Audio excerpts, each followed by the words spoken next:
There are over 7 million mentally ill and emotionally disturbed children in America.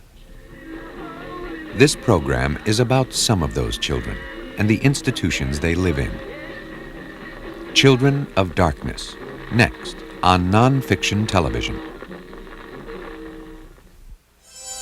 This program is made possible by a grant from the Independent Documentary Fund, which is supported by the National Endowment for the Arts, the Ford Foundation, the Corporation for Public Broadcasting, and public television stations, with additional funding from the following.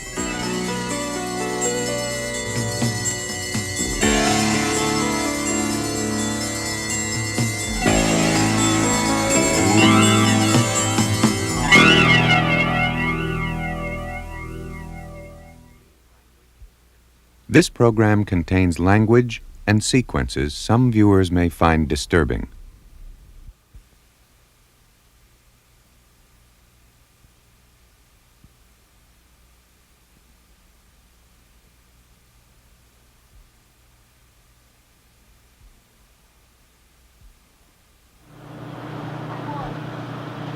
His name is Brian.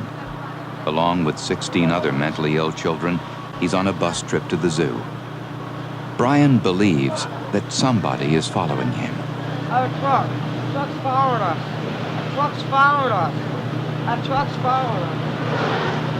A truck's following us. That guy back there is driving me crazy. Oh, God. Oh, God, they dropped in. Oh, God. Oh, John Wax, you better stop that truck. John Wax, you better stop that truck. I'm going for bus!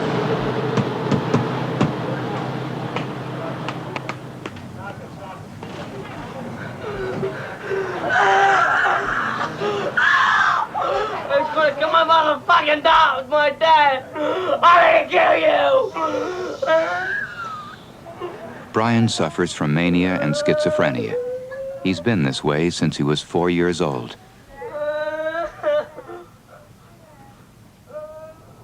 Brian lives here at Eastern State School and Hospital in Trevose, Pennsylvania. 160 children live with him. They're psychotic, schizophrenic. They suffer from organic brain damage and autism. Some are hyperactive, some totally withdrawn. Some are suicidal. I was trying to kill myself so I could be with my mother. That may be hard to understand, but I feel as though once you're dead, you'll be able to be with the other people that are also dead. I love her a lot. And I don't even know her, and that's what's so funny. Like, 'cause I was so young when she died. I don't even know what she looks like or anything. But I just wish she was alive. I have an identity problem. My mom died, my father took off on me, and it hurts. It hurts a lot. When you started cutting at yourself, what was going on inside your head? I just wanted to die to be with my mom. I didn't care no more. I didn't care about nobody no more. Are you going to stay alive or are you going to die? That's a tough question to answer because I don't know. Sometimes I feel like killing myself. Other times I'm happy and I want to live forever.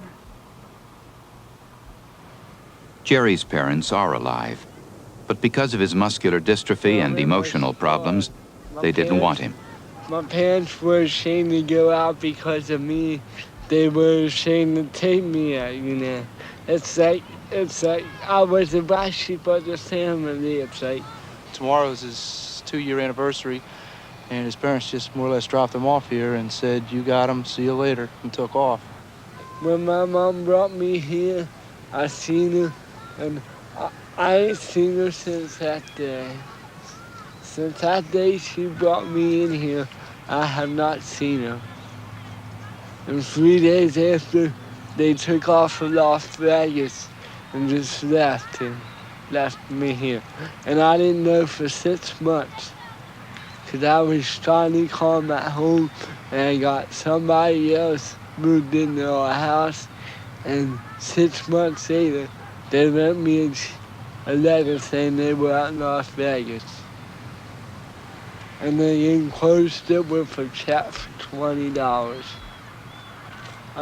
I guess it's about time that I say something to the fact that they don't want me no more, and they never will, and that it's time for me to get out here and make a life for myself, which I plan to do when I leave. Can you do it? Yes, I think I can.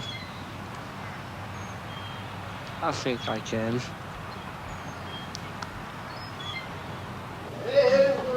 Many of the children at Eastern are chronically mentally ill. They'll never see what we see, hear what we hear, think in ways we do.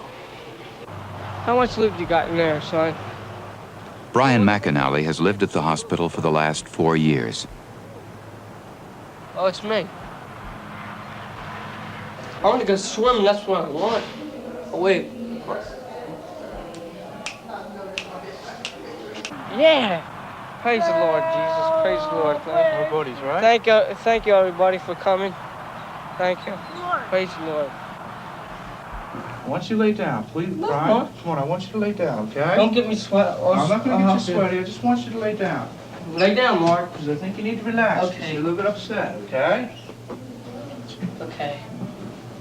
All right, I'll be outside the door if you need me, okay? It's a dentist's office. It's a dentist's office. Hi, doctor. Do you know what's going on with him? What's the matter with him? You know what's going on? Not really. It's... Brian is... It's kind of scary. It's falling, the cottage is falling down. Brian's a very psychotic young man. I mean, Mark. so like I said, he was doing really, really well up until about a month or so ago, and he started just regressing, going completely the opposite way. And it's like he's coming unglued, and he's hallucinating a lot more. He really has no sense of what reality really is. The other night he was in his room crying, and I knocked on the door to open up and said, "Brian, what are you crying about?" He said, "I got hit in the head." And I said, "You got hit in the head? Who hit you?"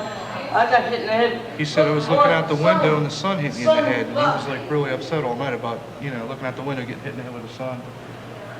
He's having a really rough time. But tomorrow night we have a van ride, all right?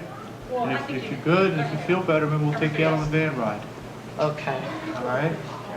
You're gonna stay back with me, Brian. You're not gonna go to the canteen. Oh, no! You don't have any money, Brian. Brian?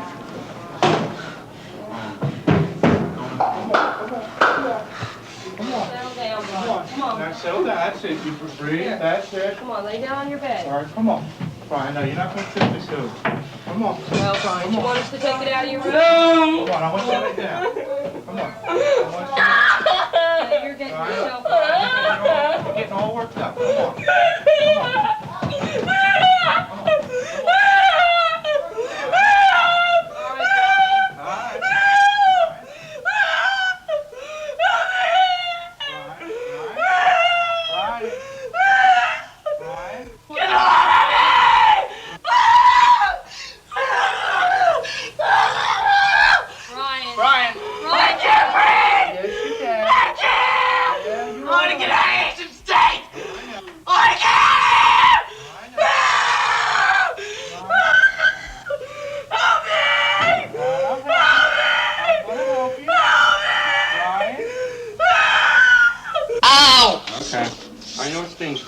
Okay, Doc. That's all right. All right, that's good. Oh, Doc, that feels Very good. Oh, Very I feel good. good now. Oh, Okay, I can dance. Why don't you stay in here for a few minutes, okay? Thank you, Mr. Don. Okay. Thank you. Thank you.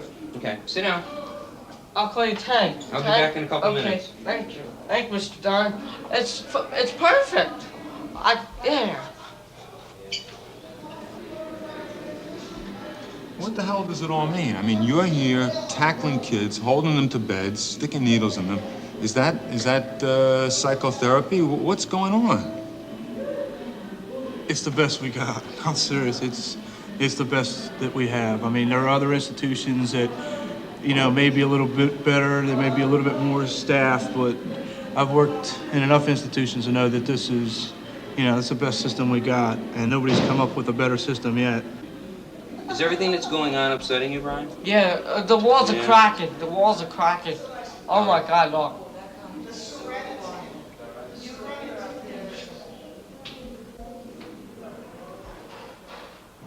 Raphael, walk with the group, please. Eastern State is the largest children's state psychiatric hospital in America. This year's budget is for $13.5 million. That's $84,000 per year per child. For this, each one gets food, medication, and a place to sleep. For those who could benefit from it, there is almost no one-to-one or any other form of psychotherapy. The major therapy at Eastern is drugs. Almost every child there gets some form of psychotropic medication. I like to go swimming. Medication that alters the brain's chemistry in an attempt to control psychotic behavior. Olivia Lakes. Olivia Lakes. He's a likable boy. He is mildly retarded. I'm not retarded. I'm retarded, right? In the sense of the word. Retarded. Some is due to environmental conditions at home. Brian was a product, I think, of an unplanned pregnancy. He was abandoned by his mother. He's never seen her. You know, father is very much involved, very loving, He's coming to very pick me up concerned as tonight. to what his future will be. Brian. All right, Brian. I look forward to every Sunday for Brian. It's my day. Sunday is my day. Sunday's the day Jim McAnally and his son have spent together for the past 4 years. It's the day Brian gets to go home. Most Sundays, Linda Nixon comes along too. She grew up next door to Brian, and he likes to think of her as his girlfriend. Mr. McAnally lost his leg in an automobile accident when he was 19. Now he's 70 years old and has had 2 serious strokes. When Brian's illness became too much for him to handle, Jim had to give him up to the hospital. But for the first 14 years of Brian's life, Jim raised him in this house in East Philadelphia. During the Depression, Jim earned a living selling bananas, oranges, and strawberries from a horse-drawn wagon. On the streets of Philadelphia, they called him the Huckster. Brian, sit down a minute. All right, come on. I'm going to do the Huckster for you. Okay. All sound, solid tomatoes, new white potatoes, hard heads of lettuce, fresh cabbage, string beans, bananas, 3 pounds per quarter. Be right there, lady. Yeah. Remember Fritz ate your leg off? Yeah, I remember that too.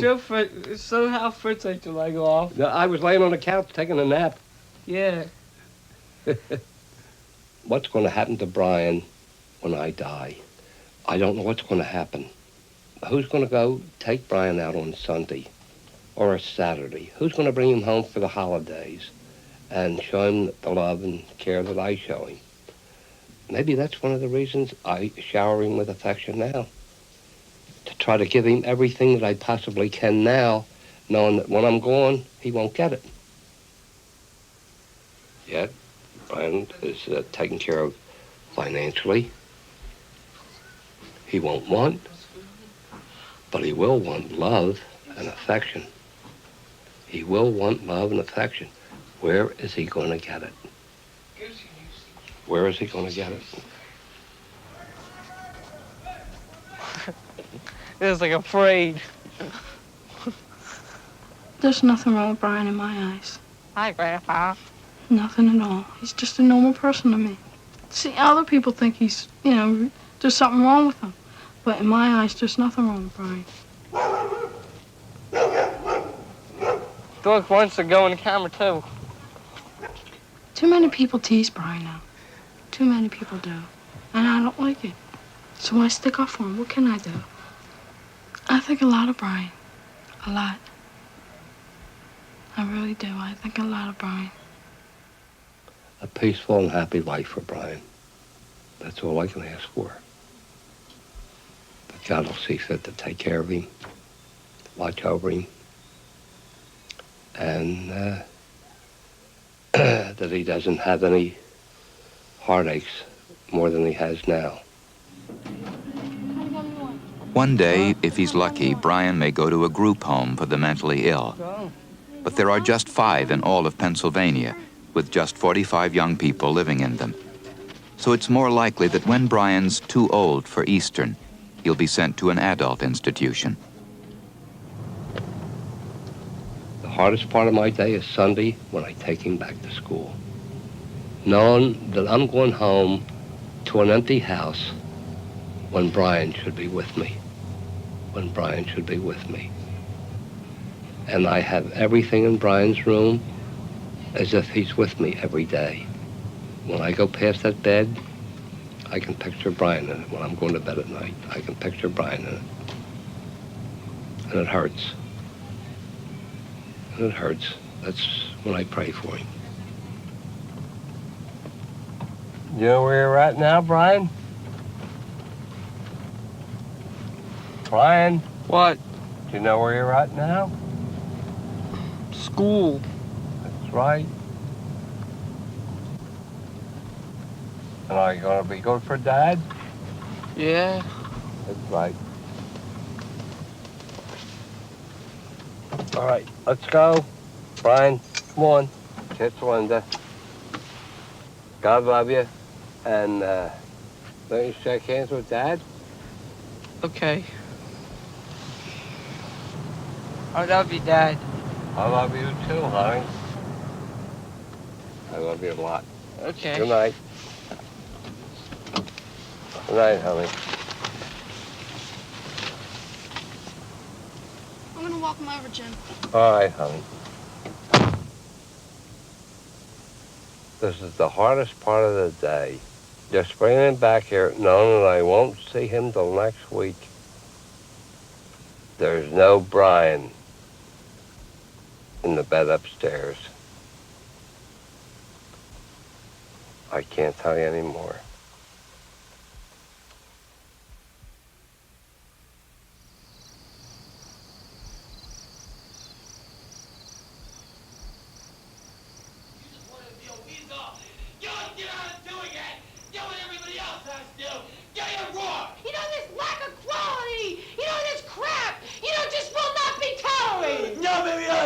Getting a grip on it, man. Yelling your responsibility. You gotta clean the bathroom this morning, man. Yeah, you should remember next time. Cause it's off the wall. I guess you clean out the showers, too. Every one of them uses the showers. Just being irresponsible. If you want to act like a baby, you get screamed at. If you want to act as more like a mature adolescent, you get talked to.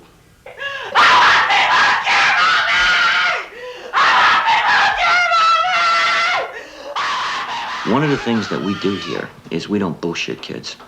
We don't tell kids that this is some kind of utopia, that everything is going to work out for you, that when you leave here, everything is going to be roses.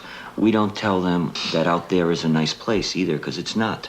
You don't even have enough self-esteem, okay? You don't make sure things get done. So I suggest the next time you should put more quality on it. The name of the place is Elan. It's a private residential treatment center for out-of-control teenagers. What you're watching is called a haircut. If you break one of the rules, or your attitude isn't right, you get yelled at. Let me tell you something, Martha. What you handed in, it's unacceptable.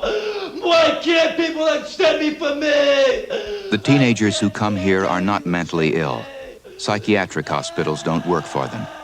They're alcoholics, drug addicts, and drug pushers. They're teenagers who have victimized others and themselves. I just, I treated myself like scum. I was scummy. I sold myself to men who I didn't even know, didn't even care, didn't care about me. Just wanted what they wanted. And it's like a piece of meat, to be blunt. The kids at Elan are almost all white, from upper middle class and wealthy homes. Their parents pay more than $20,000 a year to send them here for treatment. But these are children who have acted out, often violently, against their parents. Mike turned around and gave his mother the finger and said, "Fuck you." I looked at Mike, and I don't recall what I said, but it probably was something like, "Don't you dare talk to your mother like that." And he turned around and swung at me. You got to think about how you'd feel if you had a 16-year-old kid who is 6'1", who's come to the conclusion that he's going to do whatever he wants to do. When I brought Mike here today, I just cried. And I knew, and the people in school knew that he was coming up here to stay. You know that if he doesn't change, he's going to get arrested. You know that sooner or later he's going to steal something to get money. The phone rings at 10 o'clock at night, 3 o'clock in the morning. You're shaking. You're wondering, what's this call going to mean? Is it the police? And that's the fear that we live in. We're ready to Correct. this is an example. Ready to crack. I love him so much. I wouldn't want to lose him. I don't want to lose that camera because I cry all the time. I'm sorry, but I can't help it. Yeah, you're the first one to do it! Yes, sir! Day in, day out, life at Elan is constant confrontation, Yes, sir, what's your best on the justice? unrelenting pressure. I couldn't believe all the shit that was left on those things. Your feelings, your negative attitudes are broken down, dissected, torn apart. The idea is to change your behavior. Let's go, John. Elan residents are taught to obey authority. They're made to work at menial jobs, to do what they're told to do. Other Elan residents enforce the rules. They record the names, the actions of everyone in every room continuously. At Elan, there is no privacy. Incoming mail is opened.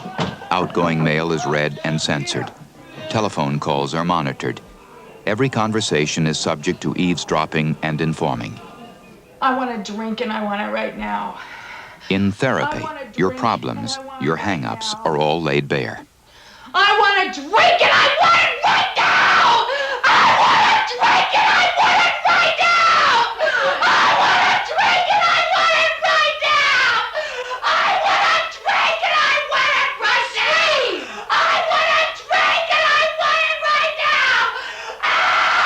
Again! Again!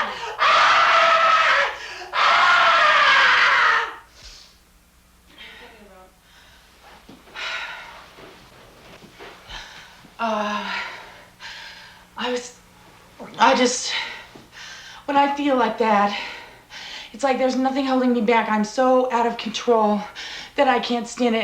And it's like, I get really mad, you know? I think, because I know exactly what I'm doing, but I still want it.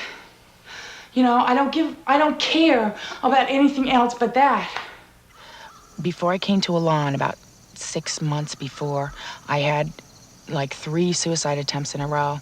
And it was in the back of my mind that, you know, if I drink again and if I go as far as I've gone before, I'm not going to be living anymore. Diane comes from a prominent Tucson family. She was a straight-A student and won a scholarship to the University of Arizona. But drinking and drugs became problems she couldn't control. We're talking about attempting suicide by eating 15 pills of antabuse and then going out and having a glass of scotch.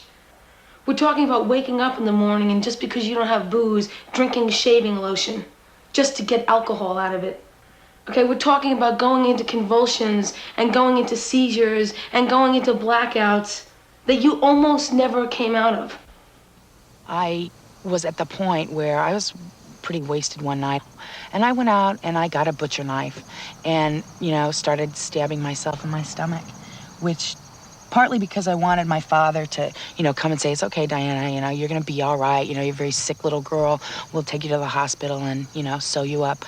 And I just wanted him to know that he loved me because I felt like he didn't. I felt like nobody did. You have to make the decision whether or not it's worth it for you to live. You have got to do it for yourself. And I want you to think about the times that you could never sit somebody down and spill your guts out. And I want you to say, I'm lonely and it hurts me. Hold hands and think about that. I mean, let's get in touch with what you are. I'm lonely and it hurts me. Think about that, Diane. Think I'm about lonely that. Come on. and it hurts me. Think about what goes on inside. I'm lonely and it hurts me. Let's go. I'm lonely and it hurts me. Come on. I'm lonely and it hurts me. I'm lonely and it hurts me. I'm lonely and it hurts me. Tell us about it. I'm lonely and it hurts me. I'm lonely and it hurts me.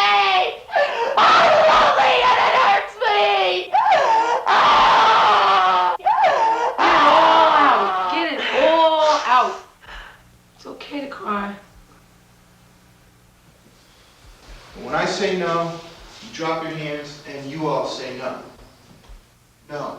No. No. No. No. No. No. At Elan, you succeed and survive if you accept the program. If you don't, there are punishments. They're usually called learning experiences. Residents are made to wear signs for days, sometimes weeks, bluntly spelling out their problems and failures. Like what I do, If their behavior is deemed infantile, they're made to wear diapers over their clothes and to carry rattles. If they become hostile or act out, they're put into a ring. There they have to physically fight one Elan resident after another until they're beaten and give in to the group. We weren't permitted to film the ring and a lot more at Elan. We weren't supposed to film the boys you're looking at now. When they refused to participate in the Elan program, they were put in this dumpster filled with garbage. They've been living in it for 2 weeks. The boy outside the dumpster is guarding them. If they escape, he'll be put inside. Many Elan residents have tried to escape, but they've all failed. When they've managed to get off the grounds, trackers are sent out after them. When they caught this 15-year-old boy, he was put in a rabbit suit and leg shackles. Why did they put you in chains and in a rabbit suit? Because I ran away.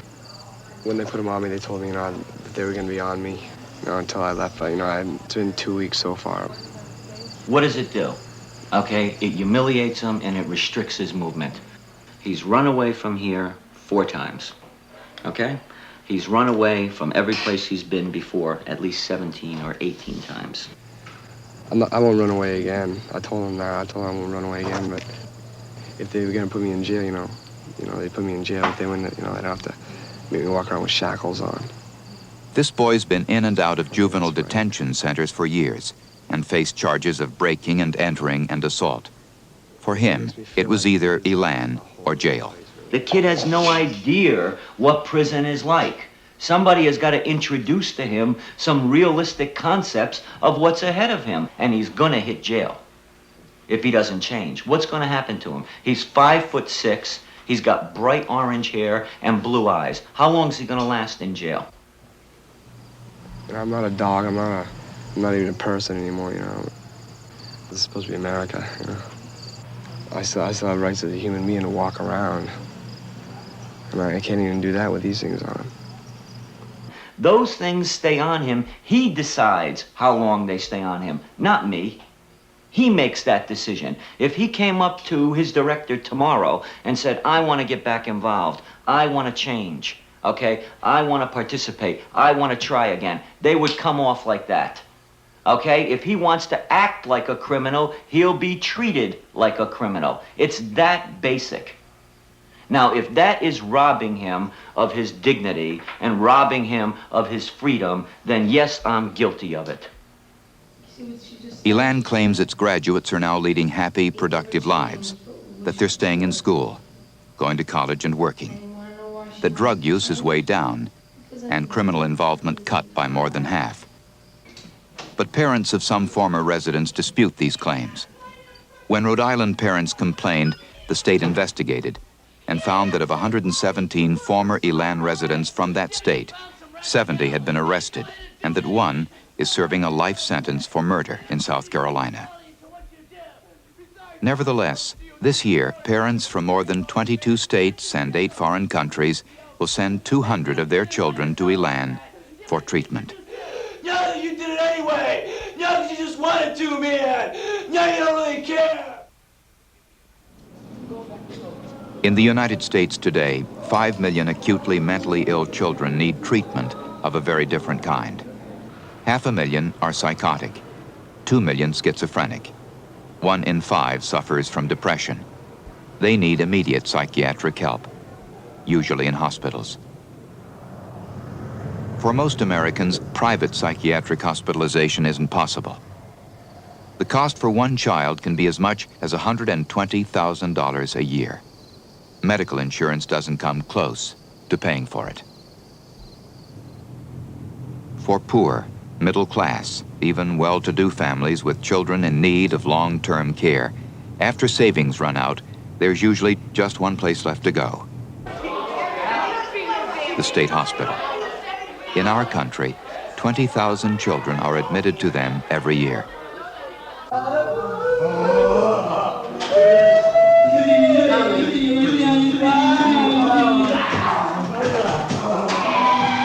These young men are autistic. They came to Sagamore Children's Center in New York when they were 5 or 6. Now they're 17, 18, some are 22 years old. Many have lived at this state hospital for more than 14 years. You don't have a pencil, you need a pencil. Joe Romagna teaches autistic children at Sagamore.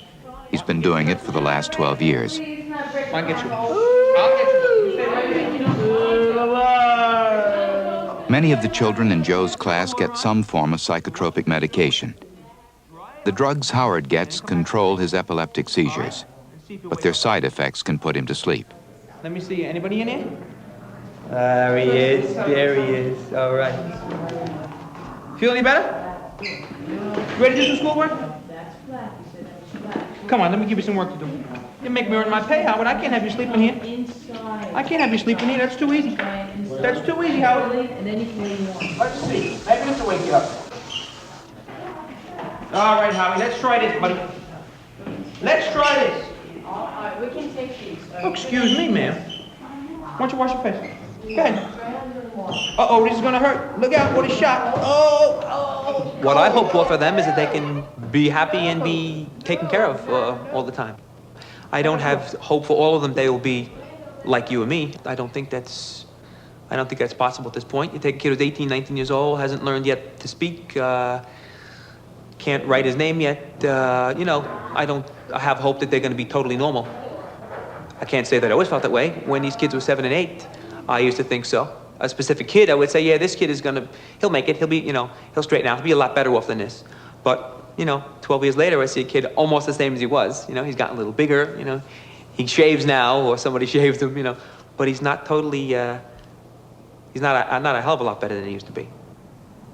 Autism, as far as researchers know, may be caused by brain damage, organic brain disease, or by genetic factors.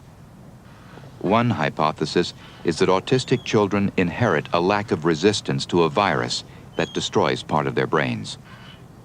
A child can be born with autism, or it can take as long as 3 years to appear.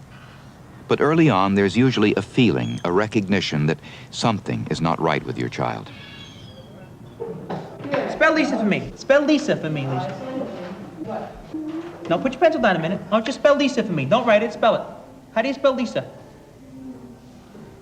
What letter does it start with? L. Good. Then what's next? I. Uh-huh. Then what? K. No, that's a different word. You're looking at the wrong word. Spell Lisa for me. L. Good. I. Yes. What's after I? Lisa. L-I. S. Good. What's next? A. Good girl. Very nice. Lisa, okay. What's the next word we have? So much effort for so little.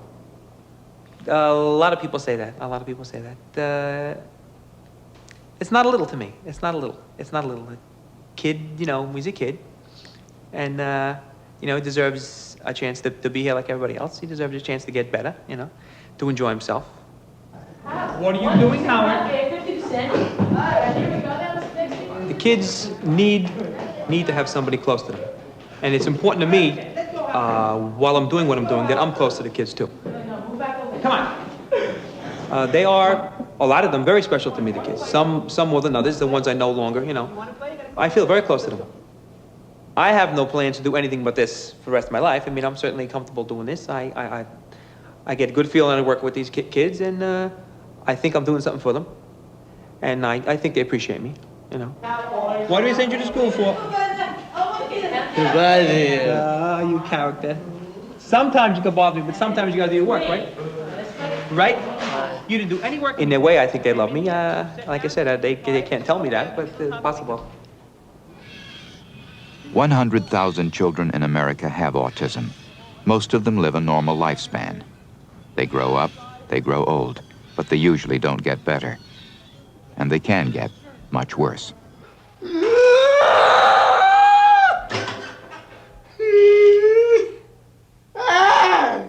The boy's name is Billy Calhoun. He was admitted to Sagamore's autistic unit when he was 7. Now he's 20. Billy was transferred to the Sagamore Infirmary after he became self-abusive.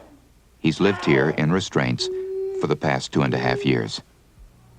For this one, we haven't found an answer yet, and we've been working very hard at it. He's beaten himself in every part of his body. He's thrown himself into the ground, into the floor, torn at his body with his hands. He's rubbed himself against objects to raw skin. He's beaten his head to the point of detaching his retina. Not once, but twice. Any way that I could think of that he could abuse himself and injure himself, he's done it. Why is this child? Why did God create it? And that's all I've always wondered, you know. What does it mean? It has to have a meaning. Everything has a meaning. What is his meaning? Why is Billy here? I don't know. It's okay, Billy. 3 times a day, Billy Calhoun is made to walk so his muscles don't deteriorate. The rest of the time, he's kept tied up. During those walks, he's watched carefully because of his previous violence towards the staff. Doctors at Sagamore have tried drugs and special diets to try to help him, but so far nothing has worked. Now they're considering more radical treatment, including aversive shock therapy. A device is applied to the body, which produces a very intense, painful reaction. I've been told that it's a type of pain which you don't know. It's not like sticking your hand in a socket. The idea would be to stop his self-destructive behavior, using pain as a punishment.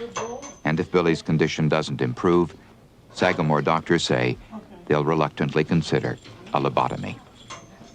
A lobotomy, to my knowledge, is irreversible and destroys part of the organism.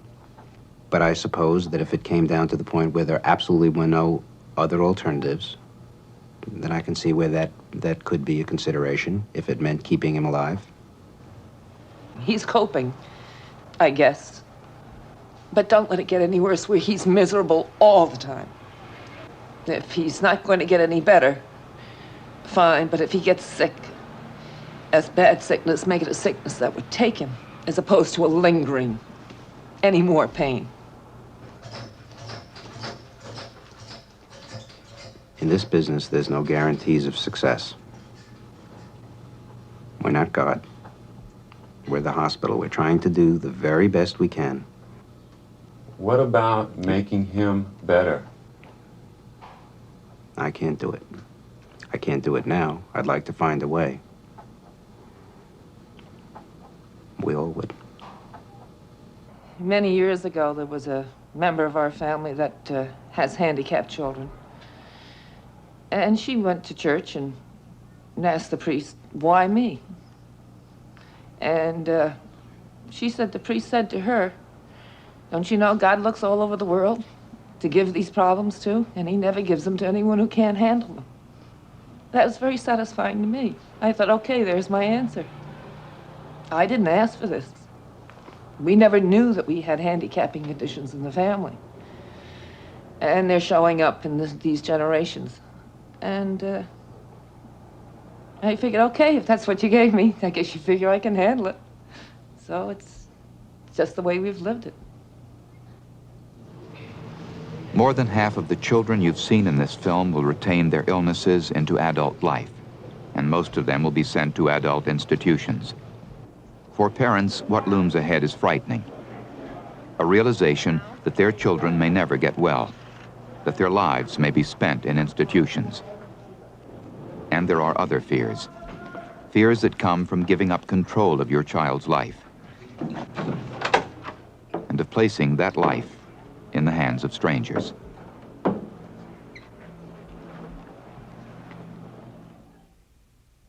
In the United States, more than 500 mental patients, including teenagers and children, die each year in hospitals for reasons that are questionable or unexplained. 3 of those deaths, all involving young people, and all under strikingly similar circumstances, took place at South Beach Psychiatric Center in New York. August 13, 1979, Anthony Ruggieri, a severely depressed young man, was sent to South Beach by his parents. Within 10 days, Anthony Ruggieri was dead. October 10, 1980, 19-year-old Judy Singer arrives at South Beach. She dies 6 days later. At South Beach, both Judy and Anthony were tied down in straitjackets.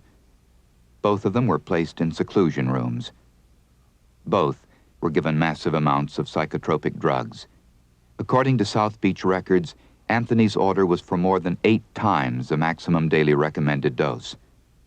The doctor who ordered Anthony's medication and who supervised Judy Singer's treatment just before her death was Dr. Jonathan Kane, Chief of Service for the South Beach Intensive Care Unit. On that unit, South Beach patients told us that not only were drugs and straitjackets used to control patients, patients were also made to wear football helmets as a punishment if they talked too much, sometimes for days. One South Beach patient who was on the intensive care unit with Judy Singer remembers seeing her tied to a pole just before her death. She let us tape her voice in an isolated part of the hospital grounds on a windy day. She was sitting in a straitjacket tied off to the pole. She was crying for help, for help, for help. And they didn't do nothing. She said she had to go to the bathroom. They wouldn't let her. And when she wanted to go to the bathroom, they wouldn't let her go. And she did it right there, you know, in her pants. It's terrible. She wanted to get out of the straitjacket. They said, sit still, or we're going to put the helmet on your head. You know, the football helmet. It's not treatment. It sounds more like torture.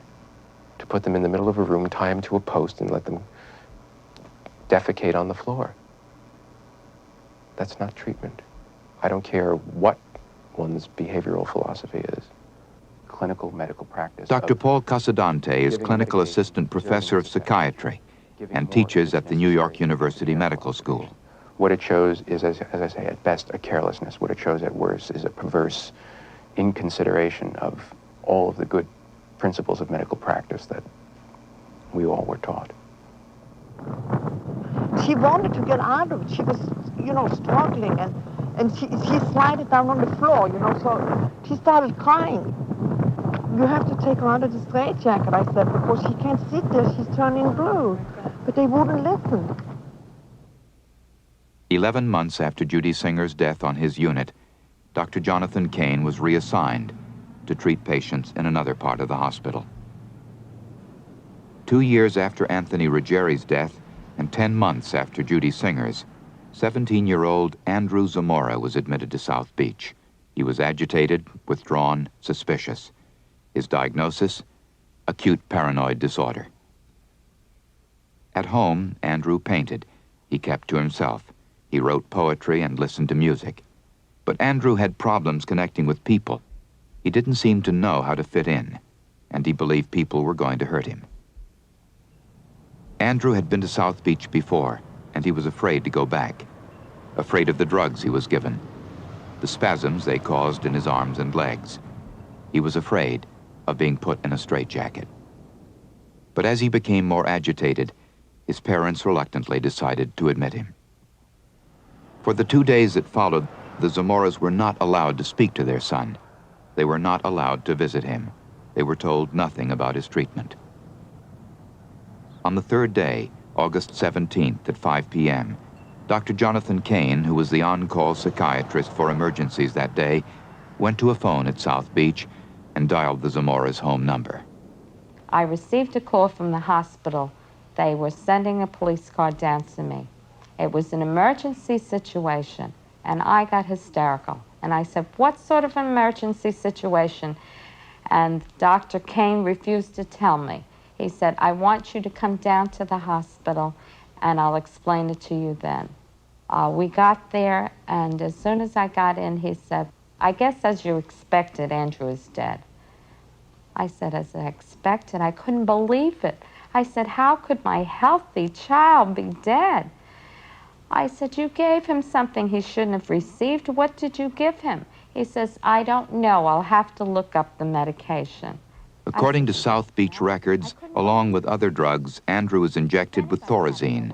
His mother had warned the South Beach staff he'd been given it before and that its side effects were devastating. But he was injected with it anyway.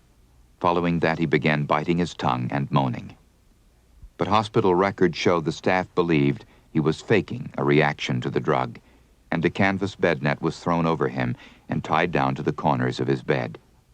I hate this thing that happened to my son, a healthy child, full of life, and I bring him 2 days before, and now he's dead. We asked South Beach for an explanation. 3 young people enter the hospital, and within a few days, each of them is dead. But Dr. Lucy Ray Sarkis, director of South Beach, wouldn't answer our questions. The chief of the intensive care unit, Dr. Jonathan Kane, refused to be interviewed. The commissioner of mental health for New York State denied our request to film conditions at the hospital. And Sarah Connell, regional director for New York City, told us, quote, we don't have anything to say about South Beach and we're not going to. But there were people who worked there who did want to talk about South Beach. Anybody could die there. Anybody could come into an overcrowded, understaffed unit and react so badly that they could die. Anybody. People got medicated to the point that they became zombies. I remember seeing people drooling from the mouth, people unable to control urinary until they got to the bathroom or defecation, totally lost control of those muscles.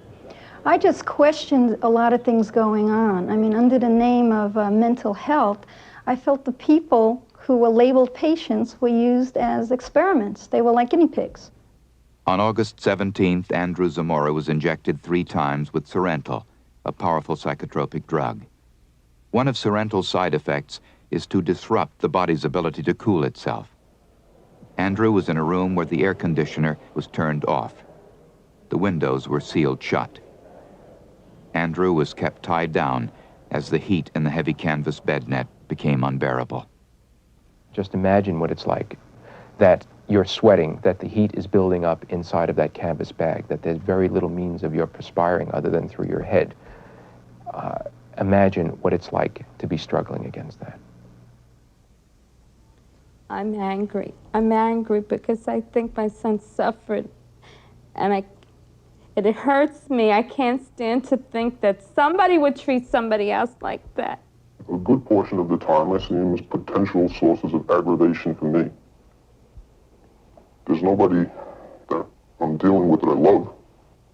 And just to be sure that I don't feel any sort of attachment like that, I just go to the opposite extreme. I still have a hard time seeing the people I'm dealing with as people. Andrew had no control over his tremors now, the muscle spasms. His eyes rolled back in his head. And now the staff had second thoughts about him faking a reaction to the drugs. So they gave him more medication to try to control the side effects. By that time, though, drugged and tied down, what had happened to Anthony Ruggieri and Judy Singer before was happening now to Andrew Zamora. And at 4:45 p.m., he was dead. If I said they killed him, would I be wrong? That indicates to me a deliberate attempt on the part of the staff. If I said they let him die, would I be wrong?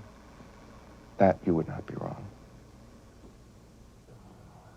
I tried for 8 years putting in reports about that place.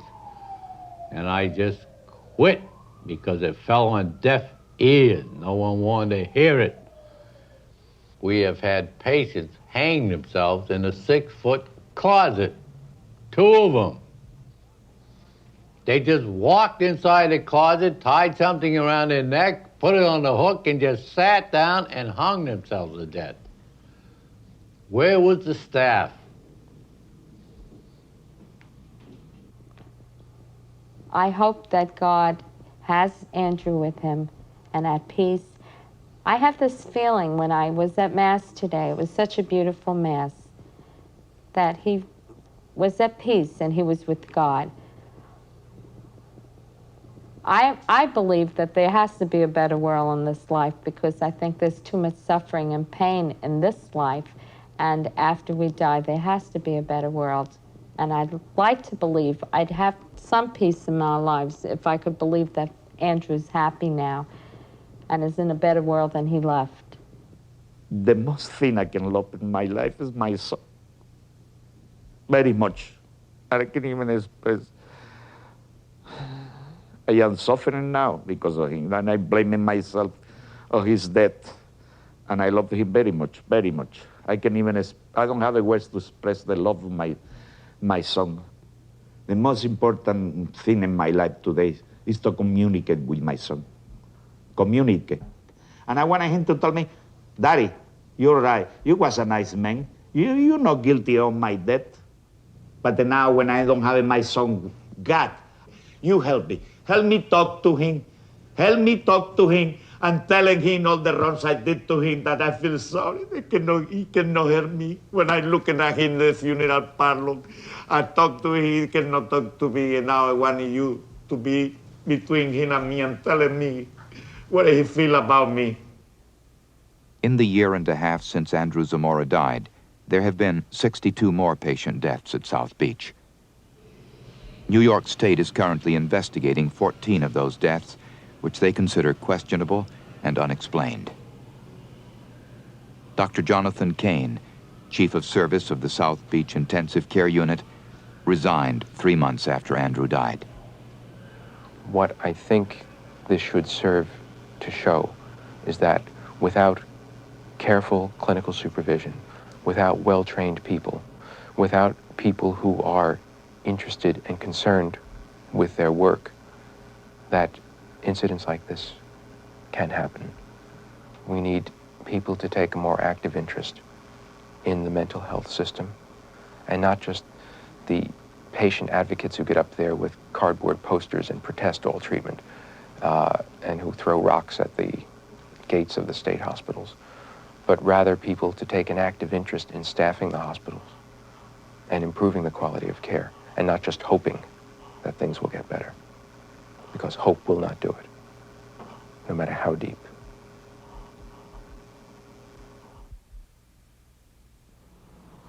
Are you going to stay alive or are you going to die? That's a tough question to answer because I don't know.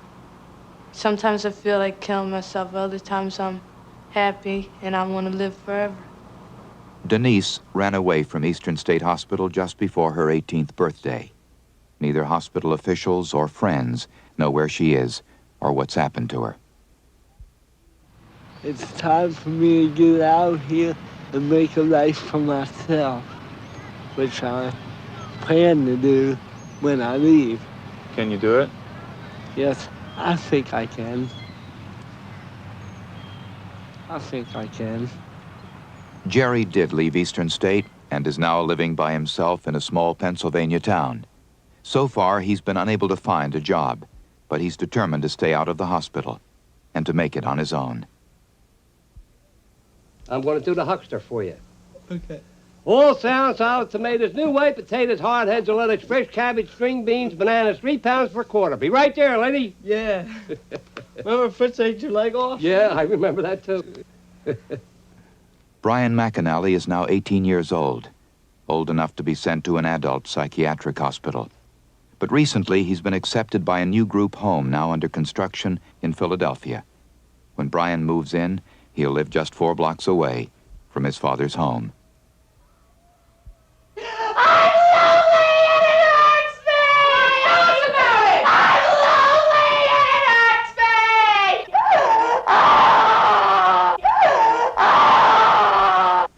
After 18 months at Elan, Diane graduated in the summer of 1982. Now she works as a secretary and plans to go back to college. But when she's lonely or depressed, she still drinks. Why is this child? Why did God create it? And that's all I've always wondered, you know. Why is Billy here?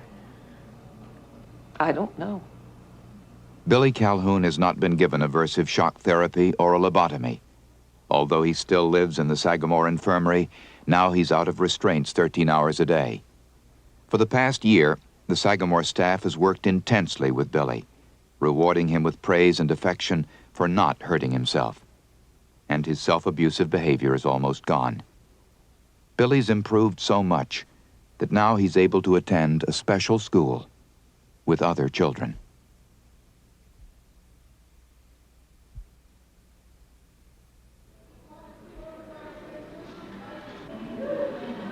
It's the best we got. I'm serious. It's the best that we have. I mean, there are other institutions that, you know, may be a little bit better. There may be a little bit more staff, but I've worked in enough institutions to know that this is, you know, it's the best system we got, and nobody's come up with a better system yet. In this business, there's no guarantees of success. We're not God. We're the hospital. We're trying to do the very best we can. What I hope for them is that they can be happy and be taken care of all the time. I don't have hope for all of them they will be like you and me. I don't think that's possible at this point. You take a kid who's 18, 19 years old, hasn't learned yet to speak, can't write his name yet. You know, I have hope that they're going to be totally normal. I have no plans to do anything but this for the rest of my life. I mean, I'm certainly comfortable doing this. I get a good feeling when I work with these kids, and I think I'm doing something for them. And I think they appreciate me, you know.